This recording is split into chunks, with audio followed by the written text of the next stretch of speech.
Groupe Pelou, l'immobilier bien plus encore présente. Sud Radio, le grand matin week-end, Osez investir le club, 9h30, 10h, Thomas Binet.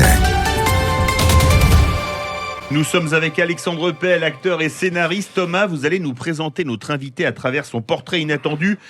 Et forcément, vous allez lui servir un café crème. Ce sera toujours mieux que de la pommade. Pour bien commencer ma petite journée et me réveiller, moi j'ai pris un café, un arabica, noir et bien corsé. J'enfile ma parka, ça y est, je peux y aller. Oui, cher Philippe, comment recevoir Alexandre Pell dans Oser investir autrement que sur la chanson d'Old Elaf sur le café. D'abord car nous avons le sens de l'hospitalité en ce dimanche matin dans Oser investir. Ensuite car nous recevons l'ancien comptable de la société Jeugène Electro-Steam. Ça ne s'invente pas, bien connu des téléspectateurs qui suivaient entre 2001 et 2004 la série Caméra Café. Donc recevoir un comptable, c'était prédestiné au moment des bilans de fin de saison. Vous êtes très actif. Mais quel plaisir de vous recevoir Alexandre Pell, vous qui êtes né un 18 août, qui est considéré dans le calendrier républicain comme le jour de la prune. Bon, ce qui n'a en soi aucun intérêt, si ce n'est de préciser que c'est un alcool qui peut également se verser dans un café. Allez, remontons sans filtre, Alexandre, le cours de votre carrière. Après avoir été un auteur historique des Guignols, alors que vous veniez des Nuls, qui n'en avaient d'ailleurs que le nom, vous écrirez pour Le Plein de Super, émission présentée par Bruno Solo et Yvan Le Bolloc, mais aussi pour Groland et la série H. Mais il n'est pas faux que de dire que c'est le rôle de Sylvain Muller dans Caméra Café qui torréfia votre carrière. C'est en 2004 que vous écrivîtes votre premier one-man show. Dans le même temps, je dis ça, mais je ne sais pas le temps que vous avez mis à l'écrire, et que vous tournâtes dans l'espace détente le premier film inspiré de la série Caméra Café. Après avoir tourné dans 127 des 570 épisodes, je les ai comptés, et avant d'en avoir marre de café, vous décidâtes de tenter d'autres expériences, radio, télévision et de nouveau le théâtre. Bref, nous vous souhaitons que votre carrière qui se déroule sous nos yeux depuis plus de 35 ans dure avec la même longévité que celle d'Hugo Frey qui partage avec vous le fait d'être également né un 18 août. Allez, le moment est venu, mon cher Philippe, de recevoir celui dont le premier one-man show s'intitulait « Conseil à des jeunes qui veulent entrer dans le showbiz ». Ça tombe bien, car vous allez dans un instant de façon innée, comme le DK, j'espère que vous la tenez, mon cher Philippe, pouvoir prodiguer vos conseils à deux jeunes débutants comme Philippe et votre serviteur.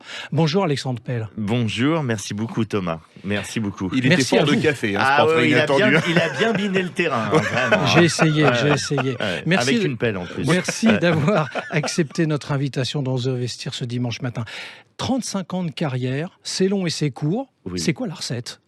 La recette, oh là là, j'en sais rien. Non, la recette, c'est que j'ai eu de la chance de tomber déjà sur Les Nuls. J'étais ami d'enfance avec Dominique Farrugia, donc on a fait Les Nuls pendant 6 ans. J'ai eu la chance de faire Les Nouveaux, qui ont été un bide, qui a remplacé, entre guillemets, Les Nuls, l'émission en 92-93, quoi, sur Canal+. Et j'ai décidé, à partir de ce moment-là, de travailler qu'avec des gens que j'aimais, avec des gens qui avaient le même esprit que moi. C'est-à-dire, on est tous différents, mais qu'on est au moins des atomes crochus, des passerelles suffisamment fortes pour pouvoir s'engueuler, pour pouvoir échanger, pour pouvoir travailler, voilà. Et ça, c'est vraiment, ça a été le fil conducteur pour l'instant, c'est-à-dire travailler avec sur les projets sur lesquels, moi en plus j'ai une certaine chance, c'est-à-dire que je travaille et je choisis mes projets. Donc voilà, c'est difficile d'en refuser par moment, parce que par moment on se dit oh là là, je vais pas pouvoir faire, comment je vais expliquer aux gens que j'ai pas envie de travailler avec eux. Mais en fait, moi, j'ai pas de recette. La seule recette que je m'applique, c'est d'être intègre. Voilà, alors, avec moi-même. Alexandre, c'est pas Bruno Solo ni Yvan Le Bolloc que nous avons en face de nous, mais si ma mémoire ne fait pas défaut, le projet de Caméra Café, ça a mis 6 ans, je crois, à aboutir. Absolument. Ils l'ont proposé à Canal, si ma mémoire ne fait pas défaut non plus. Joli. Et c'est M6 qui l'a choisi. Exactement. Bon, c'est beaucoup d'espoir d'ailleurs pour des gens qui nous écoutent, qui écrivent, qui n'ont pas forcément beaucoup de succès, et même des difficultés à se faire reconnaître. Oui, mais en fait, ce qui se passe, c'est que ce métier, le métier artistique d'une façon générale, je pense à l'édition, au cinéma ou au théâtre, c'est-à-dire que c'est un métier où on passe son temps à être humilié. Donc ça nous amène un peu d'humilité, et un jour, Il y a un jour côté masochiste. Complètement. Et du jour au lendemain, vous pouvez faire un énorme succès parce qu'effectivement, il y a un alignement des planètes qui se fait à ce moment-là. C'est vrai que pour Caméra Café, on l'a écrit pendant 6 ans. Moi, j'avais l'impression qu'ils me parlaient d'un membre fantôme.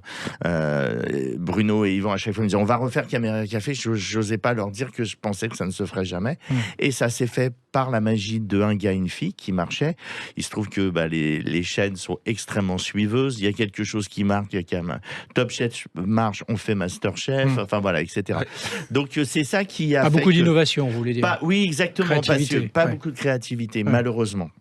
Moi, j'avais juste une question sur votre début de carrière. Oui. Quand vous débutez, il y a les premiers cachets qui tombent. Oui. Vous avez fait quoi avec votre argent en investissement parce qu'on est dans Oser Investir, pardon. Alors bien sûr, oui, c'est vrai. Ah c'est oui, vous. n'oubliez pas, c'est nous, Okay, c'est nous les deux jeunes vous. débutants. D'accord, c'est Voilà. vous donc. Ok. Non, qu'est-ce que j'ai fait? J'ai beaucoup voyagé et j'ai profité de la vie. Et d'une façon générale, je profite vraiment de la vie. Moi, je travaille pour m'éclater. Ça peut être avec des copains, un bon vin, un voyage, etc. Mais je suis à la fois, je suis fourgal ou simi. Je sais pas ce que c'est. C'est-à-dire, je suis un genre de Hybride. Voilà, Oui, hybride. voilà. Je fais attention parce que je demande toujours à mes banquiers d'avoir des placements de père de famille parce qu'effectivement, j'ai des revenus qui sont extrêmement aléatoires. C'est les montagnes russes. Mais le problème, c'est que il faut bien vivre aussi. Moi, je refuse de vivre dans la peur. Mais alors, je me suis toujours posé une question. Du lendemain. Ça a tellement eu de succès, Caméra Oui. Café. Il n'y a jamais personne qui vous a arrêté dans la rue ou en faisant la queue à la boulangerie en disant bonjour, monsieur Muller. Alors, au plus fort de la notoriété de Caméra Café, les gens me disaient il faut que vous arrêtiez. Mais ils me prenaient en catimini dans un coin. Ils me disaient il faut que vous arrêtiez qu'ils vous mettent des baffes. C'est-à-dire que les gens étaient quoi. Donc du coup, je faisais avec ma femme, elle me disait mais t'as pas pris les tomates? Alors je dis non, en fait j'ai pris aucun fruit et légumes parce que je me suis fait reconnaître aux fruits et légumes. Mais chez le fromager, chez le fromager j'ai pris que le camembert et je faisais les courses en 2 fois en fait. Et les gens passaient leur temps à me donner une petite tape dans le Plutôt dos. sympa en fait. Hyper sympa, hyper sympa. Mais je suis toujours étonné quand tu fais un comptable naïf, donc idiot en français, ou que t'es JR, tu fais le pire des salopards. Les gens, il y a 10% des gens qui t'identifient, qui te prennent pour ce que tu n'es pas. Alexandre, tout le monde a bien compris que vous étiez acteur, mais vous êtes Oui. aussi auteur, il faut quand Oui. même le préciser. Oui, Toujours dans Oser Investir, hein, pardon. oui, bien sûr. Qu'est-ce qui gagne le mieux? Auteur ou acteur? Auteur. Très, Sans- très sincèrement, Oui. auteur. Moi, j'ai eu de la chance, c'est-à-dire que moi, j'ai fait les nuls, donc c'est rediffusé. Ouais. J'ai fait H, c'est rediffusé sur Netflix. J'ai Donc fait là- Caméra Café, c'est diffusé sur tout le groupe M6 encore actuellement, c'est-à-dire 20 ans après. C'est vraiment incroyable. Et du coup, c'est aussi ce qui m'a permis de faire des choix théâtreux, enfin pas théâtreux parce que théâtreux c'est péjoratif, mais au théâtre, et j'ai eu la chance de jouer dans pas mal de pièces vraiment sympas et vraiment chouettes. Et là aussi, avec des aventures humaines à plusieurs. Et notre ami Thomas a parlé de l'auteur et de l'acteur. Moi, j'ai vu l'artiste de One Man Show, qui est quand même un sacré numéro. Ah, merci beaucoup. Ouais, C'était c'était vraiment gai, excellent. Philippe. Ça paye bien le One Man Show par rapport à acteur ou auteur? Alors, sincèrement, ça dépend. Ça dépend. Quand on a joué à Paris, qu'on s'est pris les gilets jaunes et les retraites de Macron, j'avoue que très sincèrement, on a quasiment joué pour 0. Oui. Mais comme tous les spectacles parisiens. Et puis après, on est bien payé. On est quand même bien payé. Mais surtout, moi j'ai de la chance, c'est-à-dire que je vis aussi de mes droits d'auteur, de mes droits d'image, et donc du coup, je choisis vraiment ce que je veux faire. C'est une vraie chance de ça, et ce qui me permet de résister à faire des programmes que je n'aime pas, c'est simplement mes droits d'auteur. Alors vous avez parlé de placement de bon père de famille tout à l'heure, si on a bien suivi. Est-ce que l'immobilier a été un placement refuge pour vous, en soi? Vous êtes propriétaire, par exemple, de votre résidence principale? Je suis propriétaire d'un 300 mètres carrés avec terrasse sur les Champs-Élysées. Incroyable. Mais je suis pas là du tout pour vous faire rêver, Non, ni pas vous en du mettre tout. plein la vue, parce que vraiment, ce serait dégoûtant de ma part. Non, mais effectivement, l'immobilier, quand on gagne de l'argent, et puis surtout à Paris, c'est-à-dire que c'est tellement en inflation tout le temps que c'est pas à vous que je vais le dire, et enfin, je vais vous l'apprendre. Donc, en fait, c'est vrai que moi, nous avons acheté un appartement, voilà, et puis voilà, on a de la chance, vraiment de la chance. Mais on a provoqué cette chance aussi, et puis on a suffisamment travaillé pour pouvoir acheter dans des coins qui étaient un peu moins top, et puis maintenant on est dans un coin plutôt sympathique. quel conseil pouvez-vous donner à un jeune qui voudrait rentrer dans le showbiz, puisque c'était quand même votre thème, à part aller revoir votre spectacle? Alors, j'ai qu'un conseil, je vais vous le donner, et il n'y aura pas de vanne. En fait, ce qui se passe, c'est ce que je dis à mes enfants. Moi, la vie, c'est 2 ir et 2 t. C'est le désir, le travail, la ténacité pour arriver au plaisir. C'est-à-dire que pour moi, c'est vraiment... tout est une affaire de désir. Sans envie, il n'y a pas de vie. Et vraiment, je trouve que... Moi, j'ai eu de la chance de... Quand j'étais jeune, j'avais 15 ans, je voulais déjà être scénariste. C'est une grande, grande chance pour un individu de savoir très tôt ce qu'il veut faire. C'est vraiment de la bonne humeur à l'appel avec Alexandre. Sans mauvais jeu de mots. Sans mauvais jeu de mots. Oh, du tout.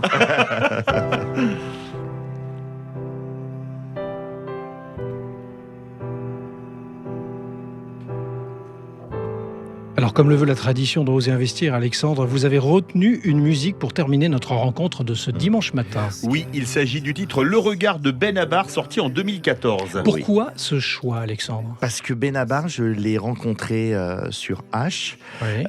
On ne s'est jamais quitté. Il est venu voir le spectacle qu'il a vachement aimé, lui aussi, Philippe. Et c'est quelqu'un que j'aime beaucoup, qui écrit très bien. Et je suis extrêmement sensible à la sensibilité de Bruno. Et c'est quelqu'un qui a écrit 2-3 chansons qui resteront comme des perles de la chanson française des années 2000. Et je le pense sincèrement, et en dehors de toute flagornerie et amitié. Merci d'être passé du côté d'Oser Investir, et maintenant on va aller prendre un café ensemble par la force des choses. Oui, avec plaisir. En quittant le regard des caméras. C'était le 93e numéro d'Oser Investir. Merci de nous avoir suivis. Et vous pouvez retrouver l'intégralité de l'émission sur l'ensemble des systèmes digitaux. Je vais réussir à le dire parce que c'est la dernière quand même de ce matin de la matinale week-end de Philippe. On est bien d'accord? Parce qu'après on passe en matinale de vous semaine. Passez en matinale de semaine. Nous, on se retrouvera donc la semaine prochaine. Mais vous pouvez d'ici là réécouter tout sur les systèmes également digitaux d'oserinvestir.fr et sur l'application téléchargeable. Merci de votre fidélité. Et à dimanche prochain. Sud Radio, le grand matin week-end, Osez investir le club, 9h30, 10h, Thomas Binet. Avec Groupe Peloux, l'immobilier et bien plus encore.